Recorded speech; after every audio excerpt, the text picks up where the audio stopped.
Amados, compartilhar algo com vocês a respeito da palavra de Deus, a respeito da mulher samaritana. Jesus tem um encontro com essa mulher, né? Jesus tem uma conversa com ela, é uma conversa boa para a gente poder pensar. Só que antes da gente chegar na conversa, eu até consegui um vídeo para ilustrar um pouco melhor daquilo que eu quero falar, porque o tiro tem que ser curto hoje. Mas eu preciso dar um pano de fundo aqui, sobre duas coisas importantes que aconteceram, né? O contexto da conversa. Jesus senta para poder conversar Jesus senta para poder conversar com essa mulher, e chega no poço, é uma mulher samaritana, mas o contexto do pano de fundo da Samaria era esse aqui. Depois que Salomão morre, o reino é dividido entre o reino norte e o reino sul. E para o reino norte, 9 tribos foram para aquele lado, que é a região da Samaria, que é uma região montanhosa. E, depois disso, aquele lugar ele é tomado pelo rei da Assíria. E esse rei da Assíria, ele traz 5 reinos com ele. Ele traz 5 nações. E 5 nações que vão ocupar aquela terra, onde o povo de Deus fica escravizado. E o interessante é que cada nação trouxe um Deus. Cada nação trouxe uma divindade da qual eles adoravam. E os que ficaram na terra também eram filhos de Deus, judeus, que estavam ali praticando a palavra de Deus. Mas existe naquele momento uma mistura, uma mescla, algo que trouxe muita confusão, né? E trouxe muita divisão de intenção e de pensamento. E o pano de fundo daquilo que a gente vai falar desse encontro com essa mulher samaritana é quando Jesus começa a confrontar ela, e não sendo agressivo. Aliás, o evangelho ele não é agressivo, né? Ele não é moral, aonde você aponta, está errado isso, tá... Não, o evangelho ele é transformador. A Bíblia é transformadora. Ela tem que ter, o nosso discurso, ele é sempre de transformação. O que Deus pode fazer por você? O quão disposto você está a abrir mão de quem você é, né? E o pano de fundo disso está lá no livro de 2 Reis. Eu vou pedir para você abrir. 2 Reis, inicia no verso 24, e a gente vai dizendo o seguinte aqui. E o rei da Assíria trouxe gente da Babilônia, de Cutá, de Ava, de Amate e de Servervaim, e fez habitar nas cidades de Samaria, em lugar dos filhos de Israel. E eles tomaram a Samaria em herança, e habitaram nas suas cidades. E sucedeu no princípio de sua habitação, ali não temeram ao Senhor. Preste atenção. Ali eles não temeram ao Senhor, e o Senhor mandou entre eles leões que mataram alguns deles.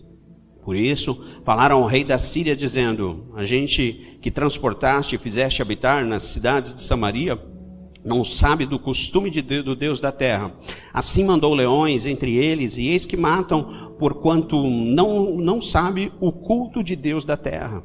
Então o rei da Síria mandou dizer: leva ali alguns sacerdotes que transportastes de lá, e vá e habite lá, e ele lhe ensine o costume da terra. Veio, pois, os sacerdotes, transportaram da Samaria, e habitou em Betel, e lhes ensinou como deviam temer ao Senhor. Porém, cada nação fez os seus deuses, e os puseram nas casas, aos altos que os samaritanos fizeram, cada nação nas cidades em quem habitava. E os da Babilônia fizeram Sucote, Benate, Cuta, fizeram Nergal, Amate, e fizeram Azima. E os aveus fizeram Nibás, Tarcaque, os Severvaíns, queimavam seus filhos no fogo, e a Adrameleque, e a Anameleque, deuses de Sevarfaim, também temiam o Senhor. Os dos baixos do povo fizeram sacerdotes dos lugares altos, dos quais lhe faziam ministério nas casas nos lugares altos. Assim, temiam o Senhor, mas também serviram a seus deuses, segundo o costume das nações, dentre as quais tinham sido transportados.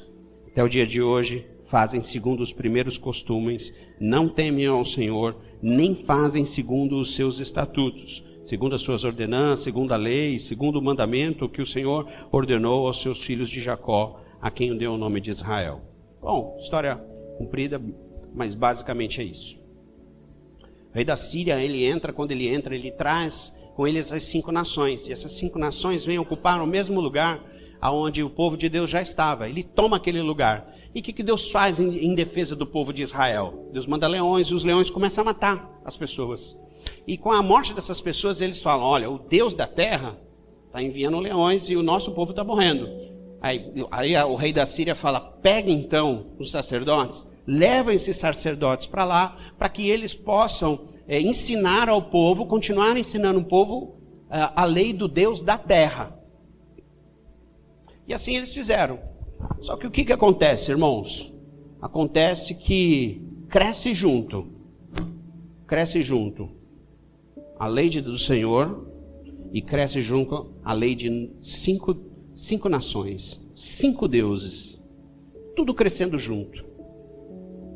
E o pano de fundo dessa samaritana, que a gente vai assistir um videozinho a respeito dela, é justamente esse. Ela era uma mulher, que a Bíblia diz que ela tinha 5 maridos, ela tinha 6 maridos, né? 5 elas já tinham tido, e o que ela estava, Jesus fala que não era o dela. E ela cresceu nessa terra. E o que a gente precisa entender quando a gente cresce numa terra onde não é a terra que Deus está reinando de fato? Coisas crescem juntos. E quando Jesus senta com essa mulher no poço, ele tem uma conversa com ela. E ele não confronta o que ela faz de errado, o que ela fez. Ele não diz nada disso para ela. Ele pergunta para ela, para que ela possa compreender que relação ela estava tendo com aquele homem que estava com ela naquele momento. Amém? Jesus tem uma conversa com essa mulher, diante de um poço. Essa mulher samaritana, debaixo de muitas influências na vida dela, e ele está tendo uma conversa com ela sobre a adoração. Dizendo para ela assim, eu sou o Cristo, o Deus vivo. Se você beber de mim, você nunca mais vai ter sede, né? E ela não entende isso. E normalmente a vida da gente, ela passa por essas coisas porque a palavra de Deus ela é tão simples que nós complicamos ela de um jeito e fazemos dela um desafio. E a Bíblia ela não é para ser desafiadora. A Bíblia é para ser o nosso auxílio. A Bíblia é para ser o nosso suporte. Nosso maior bem. As coisas que realmente vão durar. As coisas que realmente vão passar pela terra e vão marcar a história. E a gente não sabe quem são esses 5 maridos que essa mulher teve. Não tem como se dizer quem são eles. A Bíblia não relata isso. Não podemos nem fazer nenhum tipo de associação. Mas o fato é que essa mulher ela tinha algo dentro dela e ela buscava saciar. E quando Jesus senta para ter uma conversa com ela, Jesus começa a pontuar com ela, chama teu marido. Ele já sabia que o homem que ela tinha naquele momento não era nem marido dela, porque ela já tinha tido 5 outros homens. E quando a gente vai olhar para esses deuses que ocupavam essa terra de Samaria, a gente identifica algumas coisas que reinavam naquele momento. É como na nossa nação. Se a gente for falar hoje, o que reina hoje aqui no Norte e Nordeste? São João? São Pedro? O que mais?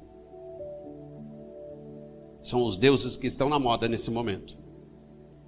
E essa mulher, ela tem uma relação ali com Cristo e Jesus vai dizendo para ela algumas coisas. E ela tinha um anseio, e todos nós temos esse anseio. E eu fui ver o que cada um desses deuses que foi trazido para aquela terra influenciou a vida dela. O primeiro deles, o texto diz assim, que é o Sucote, né? Ele é um deus de pornografia, ele é um deus de sensualidade. E os dias de hoje, eles estão contaminados com isso. Esse tema não muda. Aliás, o inimigo, ele não é criativo. Ele sempre trata com as mesmas questões. Então, aquela terra, ela estava cercada de sensualidade. Aquela terra estava cercada de pornografia. E existia um Deus que estava sendo exaltado naquele momento. Hoje não se fala de valores. Hoje se fala de qualidades. O que você tem para me oferecer? As pessoas não se relacionam porque elas amam. Elas compram o que o outro tem para oferecer. O que você tem para me oferecer? Mas, eu tenho riqueza. E você? Eu tenho beleza. Vamos ficar junto? E de fato a gente só não quer falar sobre isso. Mas muitos se unem por necessidades, não por amor. É o famoso tampa e o famoso garrafa. A tampa e a garrafa, quando elas se juntam, elas se tornam perfeitas. Parece tudo muito perfeito. Às vezes até a gente se apoia. E um outro Deus que reinava naquele ambiente onde essa mulher estava, ele era o da murmuração. Ele era o da fofoca. Ele era um espírito que reinava sobre isso. Que ele conseguia dominar as questões e ele ia disseminando, ele levantava falso testemunho, ele levantava um jeitinho, ele sempre dava um jeito de deixar alguma coisa em aberto, uma coisa assim, uma dúvida. Já conversou com alguém assim? Que às vezes a pessoa assim, ela quer colocar dúvida na conduta de um outro ou qualquer outra questão, ele deixa aquela coisa bem suave ali, pairando no ar. E esse era um espírito que tinha também. E certamente essa mulher, quando ela foi se relacionando com esses homens, ela tinha alguma coisa dentro dela e ela buscava saciar a adoração que ela queria ter por alguma coisa. Então ela buscou num homem, ela não teve. Ela buscou num segundo homem, ela não teve. E tinha um terceiro Deus que reinava naquela época também, que ele chamava Zima, que era o Deus da adivinhação, da feitiçaria. Está na moda, né? A bruxaria está na moda. As pessoas se dizem, eu sou bruxo. Como assim? É bonito dizer? É porque dia 31 de outubro, tal. É bonito isso? Eu lido com isso, eu lido com aquilo. Com o sobrenatural, com o invisível. As pessoas gostam de falar dessas coisas. E isso reina. Nossa curiosidade, irmão, pelo dia de amanhã é demais. Talvez você esteja aqui, você esteja pensando como vai ser seu dia amanhã. Não é verdade? Você deve estar pensando, será que ele vai pregar muito tempo que ele prega? Será que a ceia vai ser logo? Como é que vai ser? Que hora eu saio daqui? Que hora será que termina isso? Porque você quer ir embora esperando algo que aconteça, esperando algo de um futuro, e ele não chega. Existia um espírito chamado Nibás, que ele trabalhava na mão contrária de quem servia a ele, que era a incredulidade. Quem buscava ele ficava contaminado por essa dependência de estar diante dele, mas no fundo ele deixava a pessoa incrédula, amarrava a pessoa. O outro e o último era um tal de Tartak. Ele era um Deus de corrupção, ele reinava nessas coisas. Então, irmãos, Jesus chega para sentar com essa mulher no poço, e ele fica sozinho, e o judeu não falava com o samaritano. Por que o judeu não falava com o samaritano? Porque havia disputa, porque lá na mesma terra onde tinha todas essas influências, existia também o Deus vivo. E a conversa que ela tem com Jesus é aquela assim, olha, mas o nosso pai Jacó, ela tem por pai Jacó. E Jacó é Jacó. Jacó é servo do Deus Altíssimo. Mas ela tinha um conflito ali, ela estava buscando. E às vezes nós estamos dentro da nossa vida buscando respostas. E buscamos respostas em coisas que são vazias. E vamos buscando em formas, em jeitos. O que me faz feliz? Uma nação nova? Uma terra nova? O que me faz feliz? Um bom trabalho, um bom concurso, um bom emprego, um bom marido, uma boa mulher, bons filhos, uma boa roupa? O que me faz feliz? A gente precisa aprender a descobrir aquilo que Jesus estava falando com ela. E ele fala, busca lá seu marido. Não tem. Aí ela fala, opa, você é um profeta. Porque você sabe que eu não tenho. E Jesus fala para ela, e o que está com você agora também não é seu esposo. Esse que está com você agora aí, também não é. E Jesus não está condenando ela. Jesus está apontando para ela e começa a direcionar para ela. Se você beber daquilo que eu tenho para te dar, você nunca mais vai ter sede. E essa história, essa simples história, ela está falando de sede. A sede que todos nós temos. É uma sede que a gente não consegue saciar com coisas terrenas. E às vezes as coisas terrenas, elas se tornam ídolos dentro de nós. Porque idolatria e ídolos não é a imagem que eu vejo e que eu adoro. Existem alguns pontos que precisam ser acertados conosco. Idolatria, irmão, é tudo aquilo que está no lugar de Deus na sua vida. É tudo aquilo que vale mais do que Deus na sua vida. Pode ser qualquer coisa. Até um time de futebol. Isso é um ídolo. Né? E hoje em dia as pessoas falam: fulano é meu ídolo, Beltrano é meu ídolo, isso aqui é meu ídolo, quero tirar foto, quero não sei o quê. Não tem problema você tirar foto com quem é mais famoso que você. O problema é quando aquela pessoa ocupa um lugar no seu coração que é maior do que Jesus. E era justamente isso que Jesus estava falando com aquela mulher. Esse lugar aí, que esse lugar de adoração que você está buscando saciar sua fome, sua sede nisso, é passageiro. E ele está falando para ela assim, ela fala para ele, nesse poço aqui, né? E quando Cristo vier, ele vai mostrar para mim onde eu devo adorar. Aí Jesus fala: não, os verdadeiros adoradores adorarão o Pai em espírito e em verdade. Não é aqui. Não são com coisas dessa terra. Não são com movimentos, não são com sensações.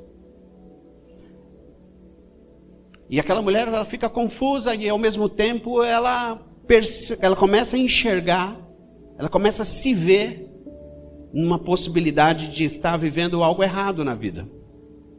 E para nós é extremamente pertinente que a gente venha sempre fazer uma avaliação daquilo que está ocupando o nosso coração. O que tem mais importância para nós? O que é que vale mais nas nossas vidas? Buscar de fato um Deus vivo, que nos resgatou, que nos salvou, que nos tirou do lamaçal do pecado, nos aceitou do jeito que a gente é. E Deus tem apertado o meu coração para essas coisas. E praticamente quase todas as ministrações minhas nesses últimos 2 meses têm sido a respeito de Cristo Jesus.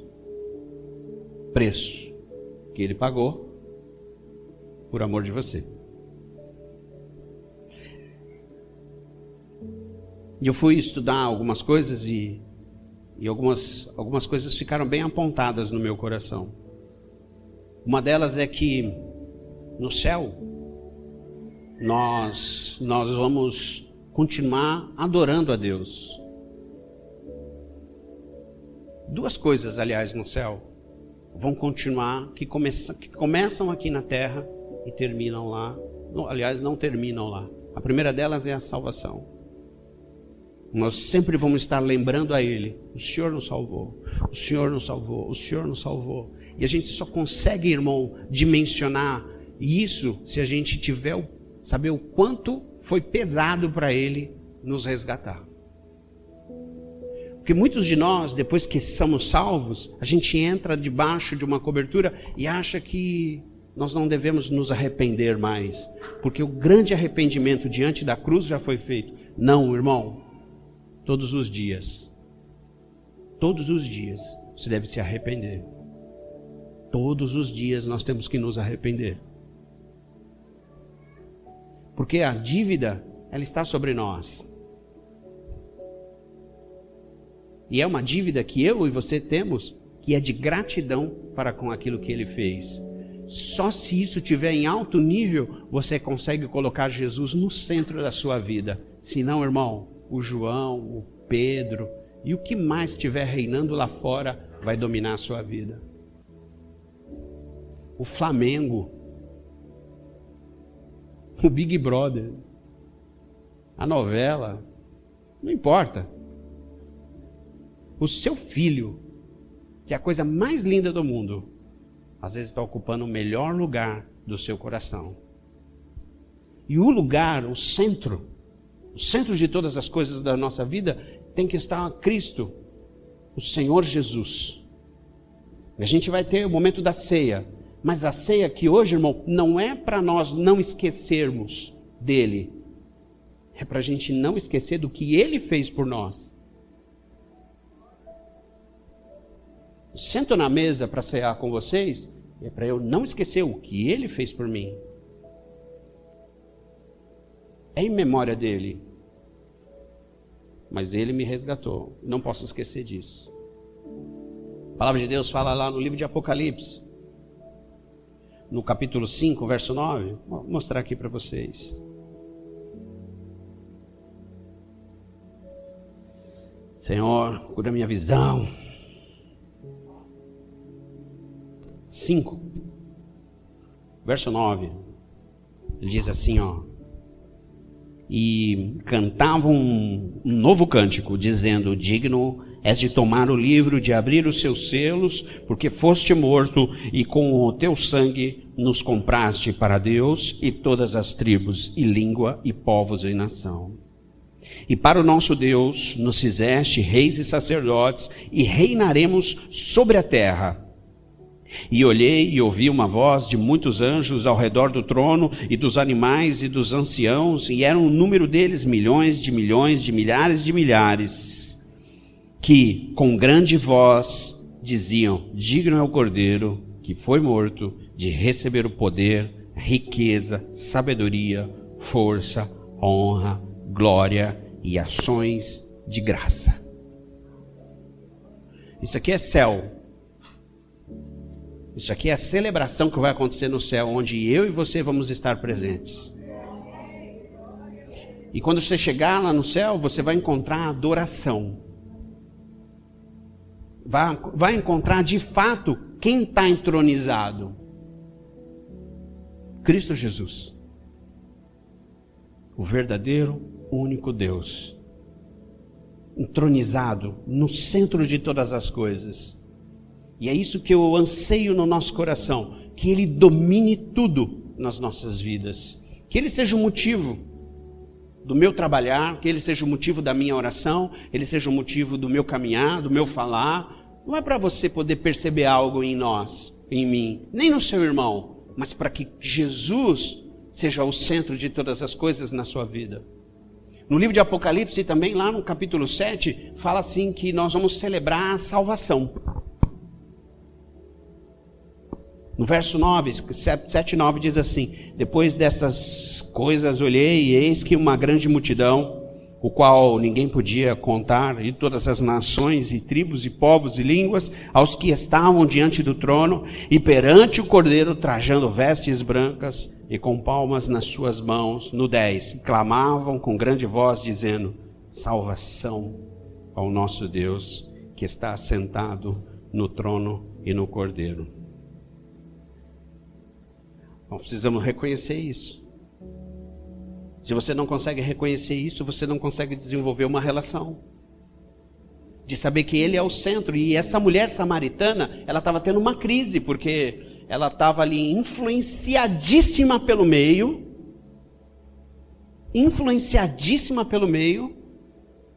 E esperando algo acontecer, e tudo já estava acontecendo na vida dela.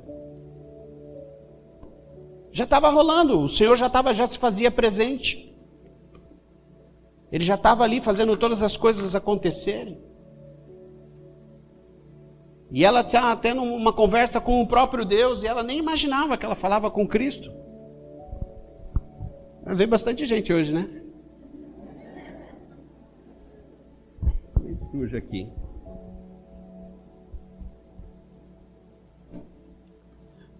Apocalipse 3:18.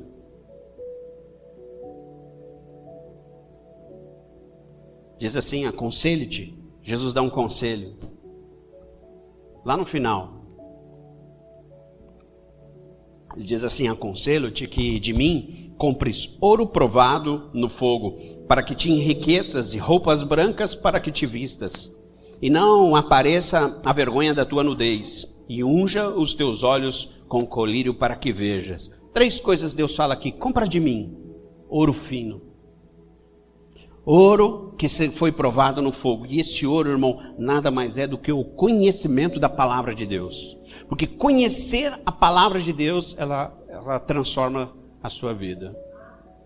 Quando você não conhece a palavra de Deus, você fica à mercê daquilo que está acontecendo ao seu redor. E aí ele fala o seguinte: compra de mim vestes brancas. Ele está dizendo assim: se veste de santidade. Busca de mim, dentro da palavra, aquilo que vai te santificar. Não é santificar para que os outros digam, ó, como é santo. Não, para que Deus olhe para o seu coração e encontre em você reverência de quem Ele é. Presta atenção aqui. Deixa o Espírito Santo ministrar na sua vida. E ele vem no final aqui assim, ó, e ele diz assim: e não apareça a vergonha da tua nudez, e unja os teus olhos com colírio, para que veja. Deus está falando: compra de mim colírio. Compra de mim o colírio. A recomendação, irmão, é para que vejam aquilo que Deus realmente está mostrando. E às vezes nós temos crise de ver aquilo que realmente Deus está mostrando. Porque o que você vê, irmão, não é o que Deus está vendo.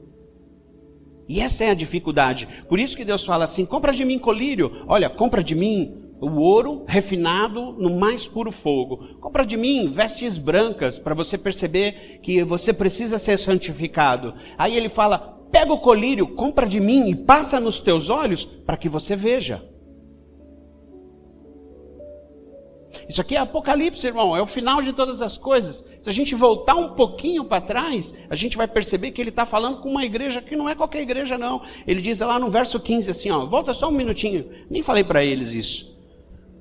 Conheço as tuas obras, que nem és morno, que nem frio nem quente. Quem dera foras frio ou quente. Assim, porque és morno e não és frio, nem quente, vomitar-te-ei da minha boca. Como dizes, rico sou e estou enriquecido e nada tenho falta. Não sabes que é um desgraçado, miserável, pobre, cego e nu?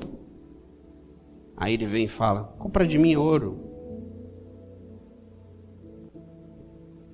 A grande chave da nossa vida, irmão, uma das grandes coisas que precisam acontecer em nós, é que você precisa enxergar onde você está.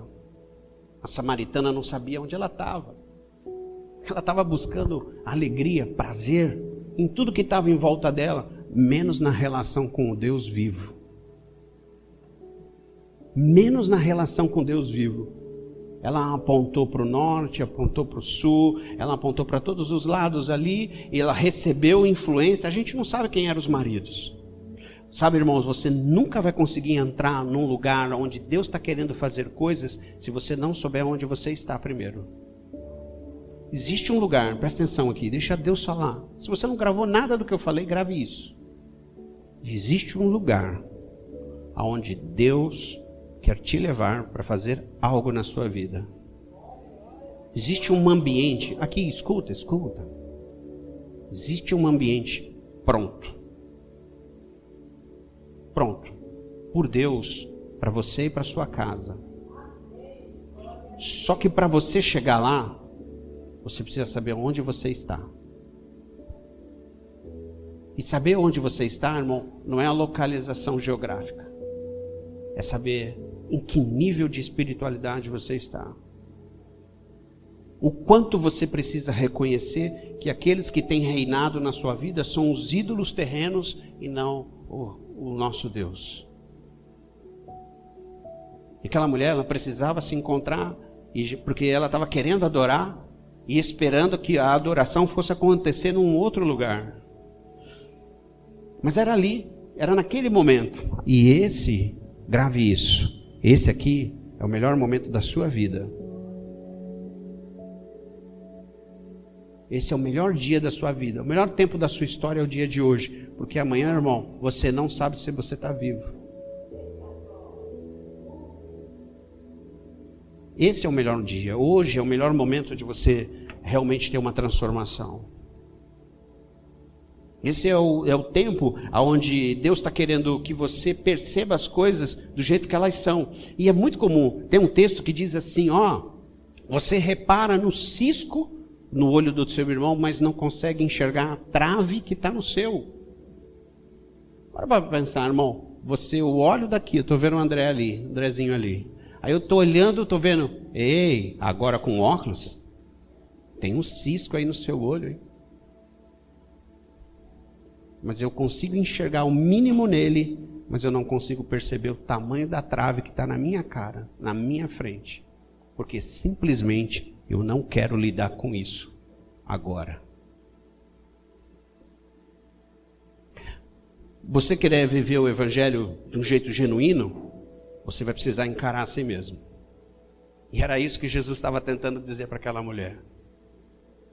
Os verdadeiros adoradores adorarão ao Pai em espírito e em verdade. Lá no livro de Tiago, no capítulo, acho que eu separei, Tiago 4, olha só. Tiago 4, no verso 8 e 9. Ele diz assim: chegai-vos a Deus, e Ele se chegará a vós. Limpai as mãos, pecadores, e vós, de duplo ânimo, purificai os corações. Senti as vossas misérias, e lamentai e chorai. Converta-se o vosso riso em pranto e o vosso gozo em tristeza. Por que ele está falando coisas ao contrário, né? Normalmente diante de Deus a gente espera assim. E é o que a própria palavra também fala, que o nosso pranto em riso e a nossa tristeza em gozo. Mas o Tiago está falando assim, olha, reconhece aonde você anda. Reconhece aonde você está, em que momento de vida você está passando, para que você possa ir para o lugar aonde Deus tem algo preparado para você. Porque se eu sair perguntando aqui, desde aqui até o último, lá na ponta lá, que acho que é o gás, todo mundo está esperando alguma coisa de Deus. Inclusive eu. Todos nós estamos esperando que Deus faça algo, que Deus revele algo, que Deus transforme algo, que Deus mude um cativeiro, que Deus cure, transforme, liberte, abra uma porta, envie, venha, faça, cure, salve, liberte, transforme. E nós somos abastados dessas necessidades básicas. Mas existe um lugar, o que o Espírito de Deus coloca no meu coração existe um lugar em que você vai conseguir me adorar quando você de fato perceber quem você é. Porque enquanto você vier muito bonito para poder me adorar do jeito que você está, não querendo lamentar, não querendo reconhecer os seus erros e não se arrepender, você não vai entrar nesse ambiente. E o arrependimento, como eu falei, ele não é para agora, ele não é só para esse momento. Quando as pessoas vêm aqui na frente e levantam a mão e dizem assim, olha, eu entrego minha vida para Jesus. É um momento de arrependimento. O arrependimento ele tem que ser diário. O lamentar ele tem que ser diário. Nós precisamos ter isso dentro do nosso coração para que a gente possa reconhecer que viver aquele momento de plenitude espiritual, sabendo que Deus está recebendo a sua adoração, é de fato você reconhecer quem você é. Olhar para dentro de si, sentir o lamento que precisa ser sentido e falar, eu quero hoje ter a minha vida transformada por aquilo que é a palavra de Deus, por aquilo que é a vontade absoluta do Senhor, para que eu possa experimentar, entrar num outro ambiente e viver uma vida plena e absoluta em Cristo Jesus.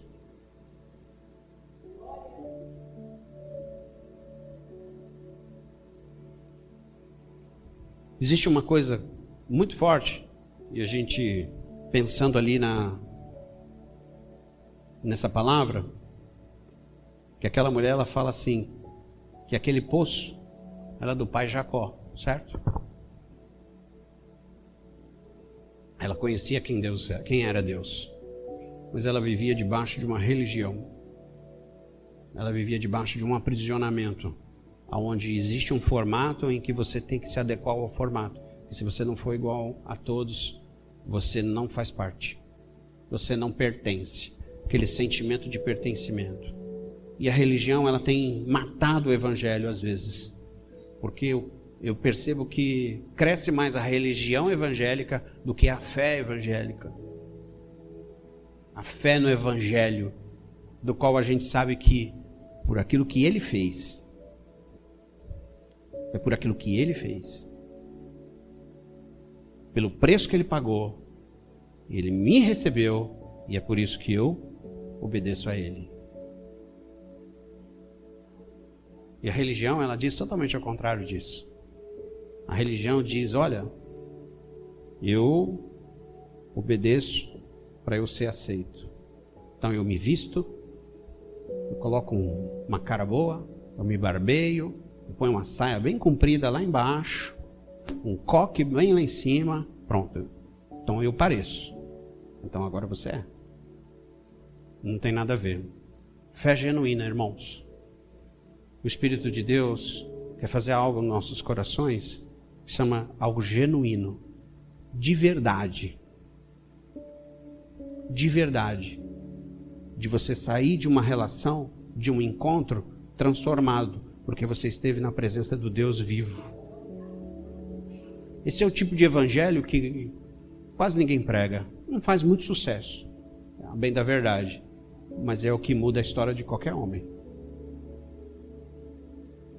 É o que muda. Você quer mudar? Está cansado? Não, estou cansado disso, pastor. Não aguento mais essa vida. Se relaciona de fato com Deus. Tem um encontro genuíno com Ele. E me pasmem, irmãos, não vai ser fora dessa nação. Vai ser aqui no Piauí mesmo, lá no Vale quem tem. Os irmãos louvam, pode subir. Sabe, irmãos, tome cuidado com as coisas que são físicas e todas as coisas que são momentâneas, todas as coisas que são passageiras, porque hoje são e amanhã não são mais. Hoje estão e amanhã não estão mais. Só que a herança daquilo que você se relacionou fica. Essa semana a Israela estava me contando. Espero contar para vocês aqui bem certinho. Uma história de um lenhador que ele ia derrubar várias árvores. E na primeira árvore que ele chega, ele olha para cima, ele vê um passarinho. Uma passarinha construindo um ninho. E aí ele começa a observar ela. Ela ia lá longe, voltava, colocava um galho. Ela ia lá longe, voltava, colocava outro, e uma folha. E ele, era a primeira árvore ele derrubar. Aí ele pega o machado dele e começa a bater naquela árvore. Tal, tal. E bate e ela, pum, se espanta, vai para outra árvore. E aí e ela começa de novo, incansável. Ela vai, busca um galho, busca outro. E ele vai para lá, pega de novo o machado, bate com força, sacode e ela corre para a terceira árvore. E ele vai atrás dela, e ele vai batendo. Chega uma hora que ela se cansa. E aí ela voa alto, e pousa numa rocha. Aí lá ela desce, começa a pegar o galinho e começa a construir o ninho dela. Esses somos nós. Cristo, de fato, é o único lugar aonde você pode colocar e construir as coisas.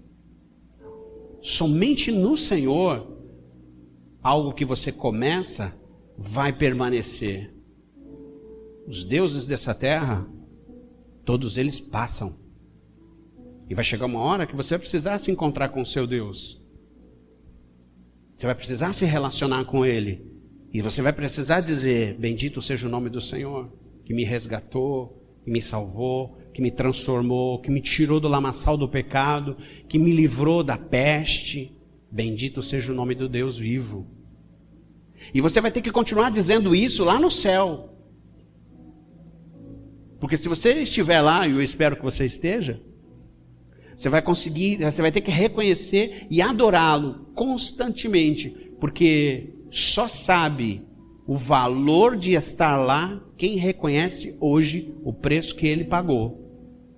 E a nossa dificuldade, a bem da verdade de todos nós, nossos filhos, nossa casa, nossos bebês, as crianças que estão ali, é reconhecer valor daquilo que Deus fez.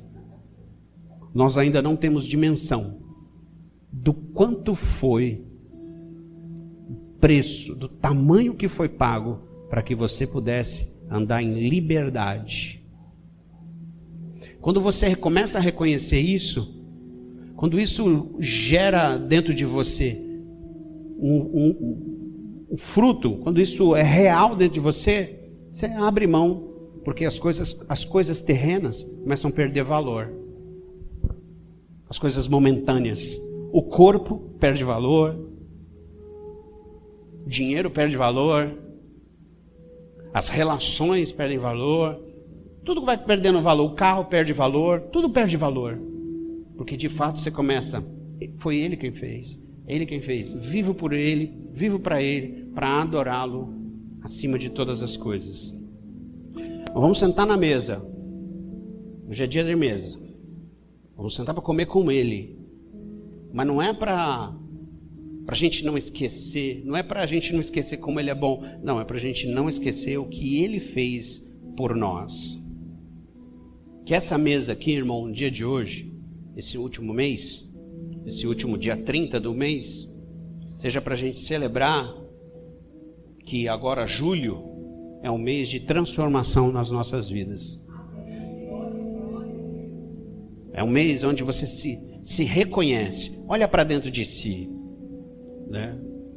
Eu acho que é válido você parar uns 5 minutos na frente do espelho. Depois dos 3 minutos que você já reparou tudo aquilo que você quer mudar, ou o quanto você já não é mais o mesmo, você começa a enxergar de fato quem você é. E falar assim, ó, eu sou isso, eu sou aquilo, eu sou desse jeito aqui, eu sou arraigado no dinheiro, sou apegado nas coisas, eu sou apegado no corpo. Meu nome é desejo. Meu nome é vontade, meu nome é quero mais, meu nome é riqueza. Não quero vender coxinha ali na esquina não, porque as pessoas vão falar o que de mim? Meu nome é orgulho. Não quero descer, porque se eu tiver que descer, o que vão dizer de mim? Quem é você? Aquela mulher, ela tinha várias coisas influenciando a vida dela o tempo todo. E Jesus senta para ter uma adoração, senta para conversar com ela, para dizer para ela, você está adorando de tudo, menos eu. Tudo tem muito mais valor. E é interessante que no final ela fala, olha, eu sei que na hora certa vai vir aqui um Cristo e ele vai dizer tudo para nós. Aí ele fala, sou eu, você não está vendo? E é a proposta que Deus tem colocado diante, aqui comigo, irmão, deixa o Espírito Santo ministrar. E essa é a proposta que Deus tem colocado diante de nós. A proposta da gente falar assim, eu sou esse aí, mas Deus fala assim, é verdade, agora eu posso transformar você naquilo que eu quero. Essa é a chave, irmão. Grave bem isso. Isso que você está recebendo é uma chave. Abre porta. É uma chave, grave isso, irmão, que abre porta. Recomendo a você que se sente no seu lar, na sua casa, e reconheça quem você é. Escreve ali no papel e fala para Deus, esse aqui sou eu. Põe tudo que você é. Lamenta ali, ó, eu sou assim. Meu nome é raiva, meu nome é ira, meu nome é isso, meu nome é aquilo. Eu sou assim, eu sou assado. Apresenta para Deus. E fala para Ele assim, eu não quero mais ser assim. Porque eu sei que o Senhor quer me colocar num lugar onde eu possa adorá-lo, e isso vai transformar todas as coisas.